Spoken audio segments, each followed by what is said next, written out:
क्या आप जानते हैं, जिस शहर में आज दुनिया की सबसे ऊंची इमारत खड़ी है, बुर्ज खलीफा, वहीं कभी एक छोटी सी मछली पकड़ने वाली बस्ती हुआ करती थी।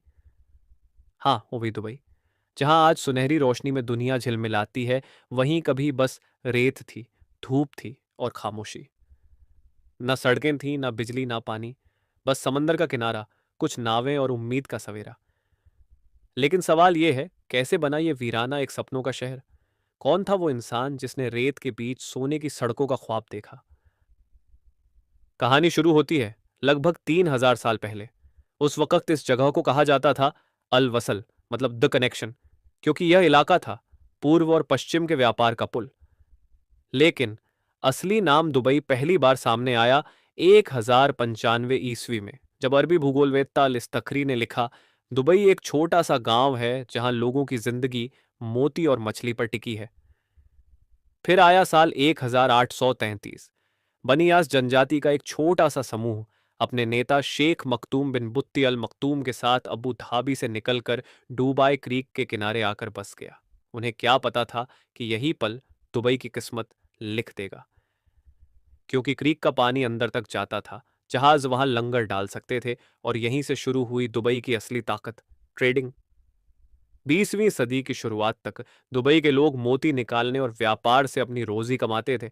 हर सुबह गोताखोर समंदर में उतरते और शाम को थकान से भरे शरीर के साथ छोटे छोटे मोतियों को देखकर मुस्कुराते। उन्हें नहीं पता था कि एक दिन यही जगह दुनिया का सबसे बड़ा व्यापारिक केंद्र बनेगी। लेकिन किस्मत ने करवट ली। 1930 के दशक में जापान ने आर्टिफिशियल पर्ल्स बना ली, और देखते ही देखते दुबई की अर्थव्यवस्था लगभग ढह गई। जहां कभी शोर था, वहां अब सन्नाटा था। रेगिस्तान फिर से खामोश हो गया। लेकिन कुछ खामोशियां इतिहास की शुरुआत होती है।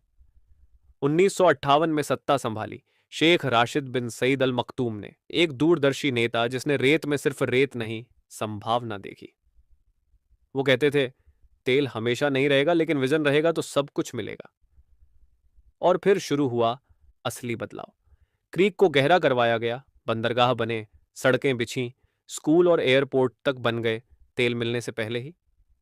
फिर आया साल 1966, जब धरती के नीचे से तेल निकला।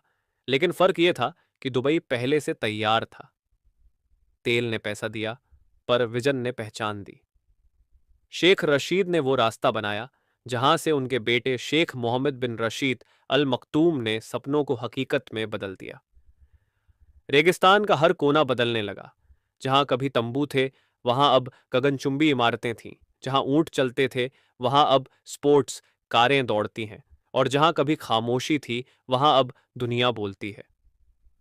आज का दुबई सिर्फ एक शहर नहीं है, ये एक सपनों की प्रयोगशाला है, जहां इंसान की कल्पना, उसकी मेहनत और उसका भरोसा मिलकर चमत्कार बनाते हैं। हर इमारत, हर शीशे का टुकड़ा कहता है कि सीमाएं सिर्फ सोच में होती हैं। यहाँ के रेत के कणों में इतिहास छुपा है, और आसमान को छूती मीनारों में उम्मीद चमकती है। 3000 साल की रेत के नीचे दबी ये कहानी आज दुनिया के आसमान में झिलमिला रही है। दुबई एक दिन में नहीं बना, ये बना एक दृष्टि, एक सपना और एक यकीन से। तो अगली बार जब आप बुर्ज खलीफा को देखते हुए कहें, वाह क्या शहर है, तो याद रखिए, ये रेत का नहीं, सपनों का शहर है।